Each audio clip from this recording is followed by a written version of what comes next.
नमस्कार। मेरा नाम कहानी है और आप सभी का मेरे चैनल में स्वागत है। यहाँ मैं आपको सुनाऊंगी पुरानी, दिलचस्प और काल्पनिक कहानियाँ एक नाटकीय अंदाज में। तो चलिए डूब जाते हैं इन रहस्यमय किस्सों की दुनिया में। यह कहानी एक छोटे, शांत और हरियाली से भरे गांव की है, जहां मिट्टी की खुशबू और मेहनतकश लोगों की सांसें एक दूसरे में रचीप सी थी। गांव वाले सीधे, सच्चे और परंपराओं में रचेप से थे। खेती ही उनकी जिंदगी थी और मिट्टी उनकी पहचान। इसी गांव के एक किनारे पर रहते थे रघु, उनकी पत्नी कुंती और उनका बेटा कृष्ण। रघु वर्षों से खेतों की देखभाल करता आया था और खेती के साथ उसका गहरा नाता था। कुंती सरल और निष्ठावान स्त्री थी, जो अपने परिवार और गांव के लोगों का भरपूर साथ देती थी। उनका बेटा कृष्ण एक जिज्ञासु और सच्चा युवक था, जो आधुनिक सोच और परंपरागत मूल्यों के मेल से कुछ नया करना चाहता था। कृष्ण का सपना था कि खेती को नई दिशा दी जाए, जांच, समझ और विज्ञान के सहारे। लेकिन जब गांव में संकट आया, तो उसी कृष्ण और उसके परिवार पर उंगलियां उठने लगी। यह कहानी उसी संघर्ष, सच्चाई और गांव की जागरूकता की है, जो अंधविश्वास से निकलकर विज्ञान और एकता की ओर बढ़ी। गांव की मिट्टी खतरे में थी, खेतों में पानी खड़ा हो गया था और फसलें जल्दी सड़ने लगी थी। एक दूसरे दिन बीजों से उगने वाले पौधे जहर की तरह मरना शुरू हो गए। गांव वालों में डर और अफवाह फैल गई। किसी ने गांव की शक्ति को खत्म करने की साजिश रची है। पुराने गांव वाले, विशेषकर ठाकुर जी, कृष्ण और उसके परिवार पर शक करने लगे। उन्होंने कहा, ये फसलें हमारी भूल से नहीं, बल्कि दूसरे ने हमें धोखा दे दिया। शायद रघु का कोई दुश्मन हमें नुकसान पहुंचा रहा है।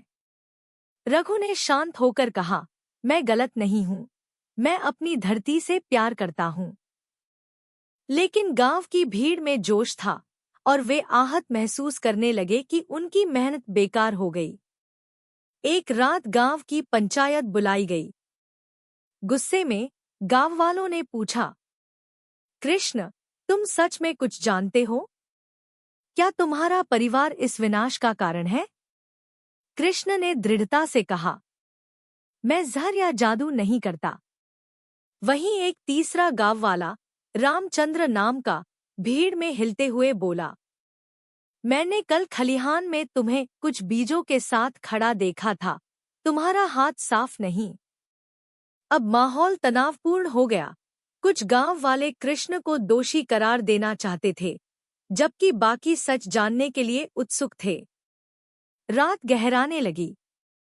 कृष्ण ठंडी हवा में अपने माता पिता के बीच खड़ा था। कुंती ने दुबक कर कहा, हम निर्दोष हैं। कृष्ण ने गांव वालों से प्रस्ताव रखा, कल सुबह सभी राज एक साथ खेत में मिलकर देखेंगे। सभी मिलकर बीज, मिट्टी, पानी और फसल की जांच करेंगे। यह प्रस्ताव सुनकर कुछ गांव वालों को शक हुआ, लेकिन कुछ ने आशा के साथ तैयार हो जाने का संकेत दिया। अगली सुबह गांव वाले खेत में एकत्रित हुए। कृष्ण ने सबका मार्गदर्शन किया। उन्होंने देखा कि मिट्टी में किसी विषैला तत्व का कोई निशान नहीं था, सिर्फ भारी बारिश की वजह से सड़न हुई थी। पुराने बीज ठीक चले गए थे, लेकिन कुछ नए, बाजार से खरीदे गए पैकेज्ड बीज दूषित निकले। वही गांव वाला, रामचंद्र, पकड़ा गया कि उसने संदिग्ध बीज लाया था, जो बाहर से खरीदे गए थे और असलियत में जहर मिश्रित थे। गांव वाले भड़कटे, रोष, अप्रसन्नता और अंततः शर्म सब महसूस करने लगे। ठाकुर जी ने शर्मिंदगी से कहा, हमने तुम्हें झूठा समझा, कृष्ण, क्षमा करें।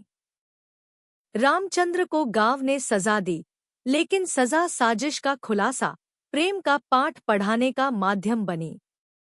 गांव वालों ने मिलकर गांव के लिए बेहतर बीज और खेती के स्रोत जुटाए। कृष्ण और उस पूरे परिवार को गांव ने गले लगाया। खेत फिर से हरे भरे हुए। कृष्ण ने घर में ही एक छोटा प्रयोगशाला खलिहान शुरू किया, जहां मिट्टी और बीज की जांच होती। रघु और कुंती ने सिखाया, सत्य की राह पर चलो, पर सावधानी भी जरूरी है। सच्चाई और साहस। कृष्ण ने डरने की बजाय सच्चाई की जांच प्रस्तावित की। सहनशीलता। गांव वालों के गुस्से के बीच भी कृष्ण शांत रहा। न्याय और शांति। दोषी का सच सामने आने पर भी प्रेम से संगति बनाई गई। सतर्कता। खेत और बीजों की जांच से पता चला कि बाहरी स्रोत समस्या था। सामूहिक सहयोग। गांव ने मिलकर समाधान खोजा, व्यक्तिगत दोष न मानकर। रामचंद्र को गांव ने सजा दी, लेकिन सजा साजिश का खुलासा, प्रेम का पाठ पढ़ाने का माध्यम बनी। गांव वालों ने मिलकर गांव के लिए बेहतर बीज और खेती के स्रोत जुटाए। कृष्ण और उस पूरे परिवार को गांव ने गले लगाया। खेत फिर से हरे भरे हुए। कृष्ण ने घर में ही एक छोटा प्रयोगशाला खलिहान शुरू किया, जहां मिट्टी और बीज की जांच होती। रघु और कुंती ने सिखाया, सत्य की राह पर चलो, पर सावधानी भी जरूरी है। दोस्तों, इस कहानी ने अगर आपके दिल को छू लिया हो, तो कमेंट में अपनी राय जरूर दें। और ऐसी ही दिलचस्प कहानियों के लिए चैनल को लाइक और सब्सक्राइब करना बिल्कुल मत भूलिएगा।